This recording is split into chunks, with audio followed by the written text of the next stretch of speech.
खान बाज़ाब्ता वज़ीर आज़म नामजद, पार्लिमानी पार्टी ने मंजूरी दे दी। रिवायती तर्ज हुक्मरानी अपनाया तो अवाम गजब का निशाना बना देंगे। कप्तान का रिवायती हुक्मरानी से इनकार, हर हफ्ते अवामी अदालत लगाने को तैयार। बतौर वज़ीर आज़म बरतानिया की तर्ज पर हर हफ्ते 1 घंटा सवालात के जवाब देने का ऐलान कर दिया। ये जो हम बड़े बड़े प्रोटोकॉल्स में रहते हैं, बिल्कुल अब मुख्तलिफ किस्म की पाकिस्तान में गवर्नेंस देते हैं। रास्ते क्यों बंद किए? इमरान खान भड़क उठे। रास्तों पर रूट न लगाने की हिदायत, प्रोटोकॉल न रखने का भी ऐलान। कल नैब के सामने पेश होने का फैसला कर लिया।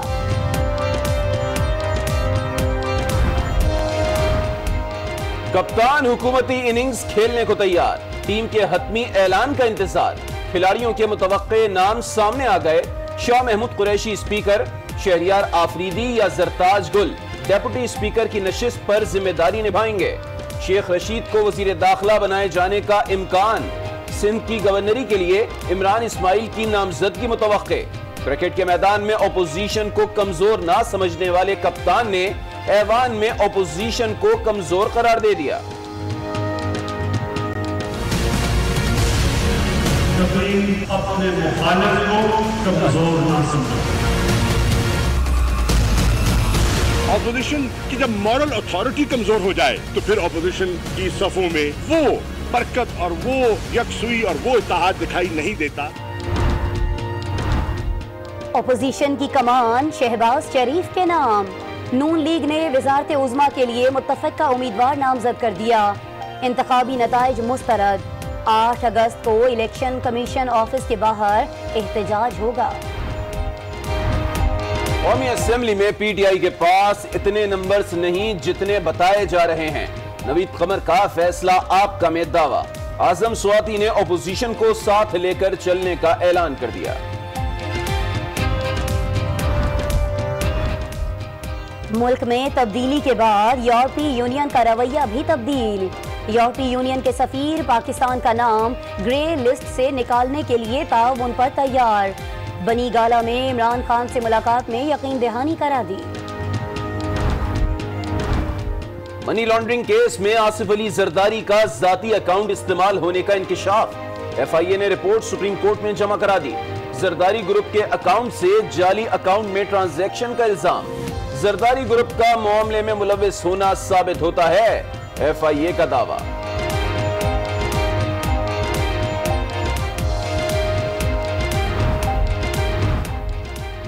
चोरी का पैसा हजम करने देंगे, नहीं किसी को छोड़ेंगे। मनी लॉन्ड्रिंग केस में चीफ जस्टिस के रिमार्क्स। पैनामा जेआईटी जैसी मुश्तरका तहकीकाती टीम तश्कील देने का इंदिया। आसिफ जरदारी और फरियाल तालपुर इंक्वायरी में पेश हों। बेगुनाही साबित कर दी तो एफआईए और नैब के खिलाफ मुकदमा दर्ज होगा। अदालती रिमार्क्स। मेगा करप्शन केसेस को जल्द मंतकी अंजाम तक पहुंचाया जाए। चेयरमैन नैब का लाहौर ऑफिस का दौरा। सुप्रीम कोर्ट की तरफ से भिजवाए गए मुकदमात मुकर्ररा वक्त में मुकम्मल करने की हिदायत कर दी। कहते हैं इस सिलसिले में कोई कोताही बर्दाश्त नहीं की जाएगी।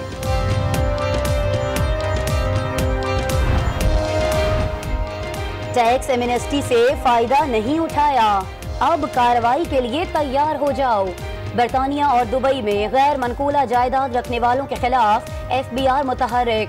700 पाकिस्तानियों को नोटिस भिजवा दिए। 1 सितंबर के बाद क्रैकडाउन होगा। चीन में फंसे पाकिस्तानियों की मुश्किल आसान हो गई। निजी एयरलाइन ने 214 मुसाफिरों को आखिरकार लाहौर एयरपोर्ट पहुंचा ही दिया। सिविल एविएशन और शाहीन एयरलाइंस के तनाजे के बाद 10 रोज से ग्वांगझू एयरपोर्ट पर मुसाफिर फंसे थे।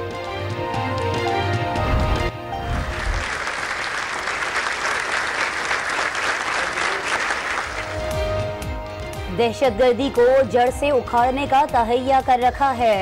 नौजवान पुरज़्म रहें और ऐसे तमाम खतरात को शिकस्त दें। Army chief general Qamar Javed Bajwa का ISPR में इंटर्नशिप मुकम्मल करने वाले तलबा से खिताब।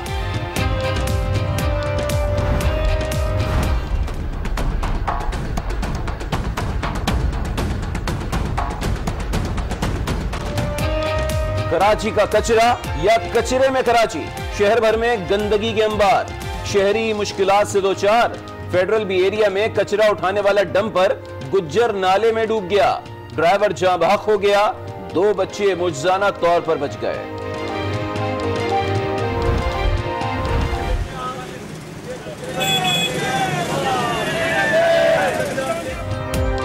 साल होने को आया, कोई भी कचरा उठाने नहीं आया।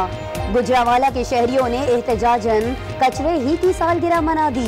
केक काटा, खुद खाया, कचरे को भी खिलाया और इंतजामिया को उनकी कारकर्दगी का मुंह दिखाया। जैसा जानवर वैसे दाम, व्यापारियों से जोड़ तोड़ ग्राहकों का इम्तिहान। कराची में एशिया की सबसे बड़ी मंडी में खरीदो फरोख्त उरूज पर, गदागर भी सीजन चमकाने आन पहुंचे। अस्सलाम वालेकुम नाजरीन, आज 9 बजे के साथ मैं हूं आसमा इकबाल और मैं हूं अली आबिद। बुलेटिन के आगाज में सबसे पहले बात विज़ारत उज़्मा के लिए नामजदगी की। तहरीक इंसाफ की पार्लिमानी पार्टी इजलास में आज इमरान खान को वजीर आज़म नामजद कर दिया गया है। आपको बताएं कि इमरान खान ने पार्लिमानी कमेटी के इस इजलास में अपना वाज़े मौक़िफ़ पेश किया। उन्होंने कहा कि हुकूमत में आने के बाद आवाम की पाई पाई का हिसाब रखना होगा। आवाम का पैसा अमानत समझा जाए। रिवायती तर्ज अपनाया तो वो भी आवाम के गजब का निशाना बन जाएंगे। एक बार फिर से आपको बताएंगे, आज की बड़ी खबर ये है कि वज़ारत उज़्मा के लिए बाकायदा तौर पर नामजदगी कर दी गई है। तहरीक इंसाफ की पार्लिमानी पार्टी का इजलास हुआ था जिसमें इमरान खान को वज़ीर आज़म नामजद कर दिया गया। इमरान खान ने पार्लिमानी पार्टी के इजलास में अपना वाज़े मौक़िफ़ दिया आज और कहा कि हुकूमत में आने के बाद आवाम की पाई पाई का हमें हिसाब रखना होगा। आवाम का पैसा अमानत समझा जाए। रिवायती तर्ज अपनाया तो वो भी अवाम के गजब का निशाना बन जाएंगे। आपको बता रहे हैं कि तहरीक इंसाफ की पार्लिमानी पार्टी इजलास में आज इमरान खान को वजीर आजम बाज़ाब्ता तौर पर नामजद कर दिया गया है और इमरान खान ने इसी पार्लिमानी कमेटी के इजलास में अपना वाज़े मौक़िफ़ दिया, खिताब किया कि हुकूमत में आने के बाद अवाम की पाई पाई का हमें हिसाब रखना होगा। पीटीआई पार्लिमानी पार्टी इजलास में अहम फैसले, इमरान खान को वजीर आजम नामजद करने की तौसीक।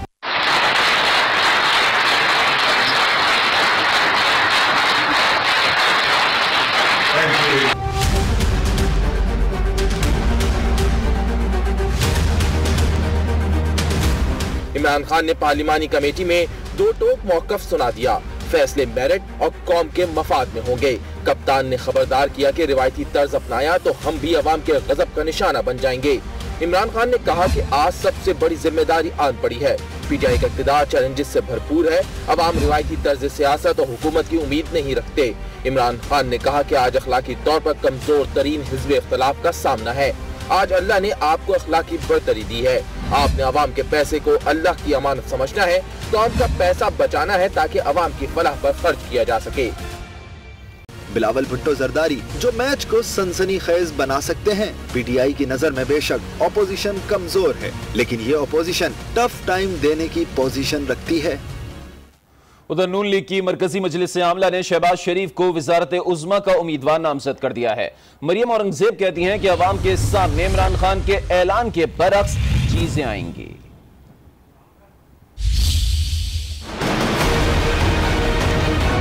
सदर पाकिस्तान मुस्लिम लीग नून शहबाज शरीफ साहब को वज़ारत उज़्मा का मुश्तरका उम्मीदवार जो है उसको नामज़द किया गया और इसके ऊपर तमाम लोग मुत्तफ़िक़ा तौर पे उन्होंने नामज़द किया है। मेरा ख्याल है कि पाकिस्तान की आवाम के सामने हर रोज़ उनके ऐलान से बरक्स चीज़ें सामने आएंगी। 1-2 दिन तक ये जो नंबर्स हैं वो ज़्यादा बेहतर तरीके से ट्रांसलेट हो जाएंगे, तो उसके अंदर ऐलान होगा कि जो पंजाब की सूरत हाल है वो क्या है। मुल्क में तब्दीली आ रही है तो दूसरी जानिब यूरोपीय यूनियन के मिजाज में भी तब्दीली देखी जा रही है। बनी गाला में यूरोपीय यूनियन के सफीर ने चेयरमैन तहरीक इंसाफ इमरान खान से मुलाकात की। सफीर ने इंतखाबात में कामयाबी पर तहरीक इंसाफ को मुबारकबाद दी और ये भी कहा कि सरमाया मुंतकिली से मुतालिक ग्रे लिस्ट से पाकिस्तान का नाम निकालने में मदद करने को तैयार हैं। अब आपको बताएं कि प्रोटोकॉल देने और रूट लगाने पर चेयरमैन तहरीक इंसाफ भड़क उठे। नई मुल्क कहते हैं कि इमरान खान ने सरकारी प्रोटोकॉल पर तैनात सिक्योरिटी को साथ चलने से रोक दिया है। ये जो हम बड़े बड़े प्रोटोकॉल्स में रहते हैं, बिल्कुल अब मुख्तलिफ किस्म की पाकिस्तान में गवर्नेंस देखें। इमरान खान सरकारी प्रोटोकॉल के सख्त मुखालिफ, इजलास के लिए रवाना हुए तो प्रोटोकॉल साथ चला, अलबत्ता होटल पहुंचे तो प्रोटोकॉल की सख्त मुखालफत की। हमने जो एक्स्ट्रा गाड़ियां थी रेंजर्स को रोक दिया, हमने जो कंस्टेबलरी की गाड़ियां थी उनको भी रोक दिया। खान साहब ने हिदायत की कि मैं चाहता हूं कि बावजूद इसके कि उनको बहुत सिक्योरिटी वार्निंग मिली हुई हैं, थ्रेट्स हैं, खान साहब ने कहा कि ये जो रूट जो हुकूमत की तरफ से या पुलिस की तरफ से लगाया जाता है इसको भी ख़त्म किया जाए, क्योंकि उनकी ख्वाहिश है कि अवाम को कम से कम तकालीफ हों। इमरान खान ने सरकारी प्रोटोकॉल ना देने पर जोर दिया, कहा जहां से गुजरे वहां रूट ना लगाया जाए। इस बारे में सिक्योरिटी इदारों से बातचीत जारी है। और नाज़रीन, रहनुमा तहरीक इंसाफ नईमुल हक ने फिरदौस शमीम नकवी के बयान से लाताल्लुकी का इजहार भी किया है। नईमुल हक ने कहा कि MQM से इत्तेहाद मजबूरी में नहीं बल्कि कराची, सिंध और पाकिस्तान की भलाई के लिए किया। उनका कहना था कि फिरदौस शमीम के बयान से पार्टी का कोई ताल्लुक नहीं। हम उनके पास गए इसे कि हमारी एक जरूरत थी, एक मजबूरी थी कि हमें 172 वोट पूरे करने थे। हमारे MQM से जो ताल्लुकात हैं वो किसी मजबूरी की वजह से नहीं हैं। हम चाहते हैं कि कराची जो बहुत अरसे से मुसीबतों में घिरा हुआ है, वहाँ पर कराची ने हमें सबसे ज़्यादा वोट दिए हैं, उसके बाद MQM की सीटें हैं। हम चाहते हैं और हमने जो उनसे ताउन का जो आगाज़ किया है इसका ताल्लुक कराची के अवाम की भलाई, कराची की बेहतरी के लिए, सिंध की बेहतरी के लिए और पूरे मुल्क की बेहतरी के लिए है। तो हमने उनसे पूरे कौमी सतह पर जो एग्रीमेंट किया है वो बड़ी खुशी से किया है, बड़े अजीम मकासद के लिए किया है, हम उस पर कायम हैं। फिरदौस नकवी ने एक बहुत गलत बयान दिया जिसका उनकी ज़ात से ताल्लुक हो सकता है, मगर पार्टी से इसका कोई ताल्लुक नहीं।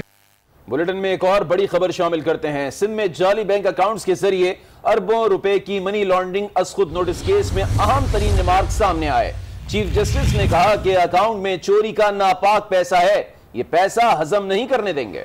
चीफ जस्टिस साकिब निसार ने यह भी रिमार्क्स दिए कि मनी लॉन्ड्रिंग केस में ऐसी JIT बना देते हैं जैसी नवाज शरीफ के खिलाफ बनाई थी। 29 जाली बैंक अकाउंट्स, 35 अरब रुपए की मनी लॉन्ड्रिंग। अदालत ने साफ कह दिया कौम का पैसा चोरी करने वाले नहीं बचेंगे। सुप्रीम कोर्ट में सिंध में जाली बैंक अकाउंट्स के जरिए हुकूम बैरूने मुल्क मुंतकिल करने के केस की समाअत हुई। चीफ जस्टिस ने कहा कि जाली अकाउंट से ब्लैक मनी बाहर भेजी गई, ये पैसा हजम नहीं करने देंगे। इस केस में भी ऐसी JIT बना देते हैं जैसी नवाज शरीफ के खिलाफ बनाई थी। समाअत के दौरान आसिफ जरदारी और फरियाल तालपुर के वकील फारूक H नाइक ने अपने मौकिलों की किरदार कशी का इल्जाम लगाया। कहा कि इल्जाम साबित ना हुआ तो फिर क्या होगा, जिस पर चीफ जस्टिस ने कहा अगर साबित ना हो सका तो आपके मौकिल को दयानतदारी का सर्टिफिकेट देंगे और झूठा मुकदमा बनाने वालों के खिलाफ कार्रवाई करेंगे। अदालत ने DIG मुश्ताक मेहर को इंक्वायरी से अलग कर दिया और हुक्म दिया कि ओमनी ग्रुप के चेयरमैन अनवर मजीद को पीर तक अदालत में पेश किया जाए।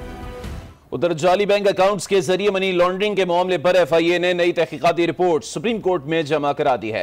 रिपोर्ट के मुताबिक जाली अकाउंट्स में 787 मिलियन रुपए जमा कराए जाने का इंकिशाफ हुआ है। रकम जमा कराने के लिए आसिफ अली जरदारी का जाती अकाउंट इस्तेमाल होने का भी इंकिशाफ हुआ है। एक और बड़ी खबर है chairman NAB justice retired Javed Iqbal से मुतालिक, जिन्होंने कहा कि मेगा करप्शन के मुकदमात को ठोस शवाहिद और कवानीन के मुताबिक जल्द अज जल्द मंतकी अंजाम तक पहुंचाएंगे। उनका ये भी कहना था कि कौम की लूटी हुई रकम बरामद करके कौमी खजाने में जमा कराई जाए।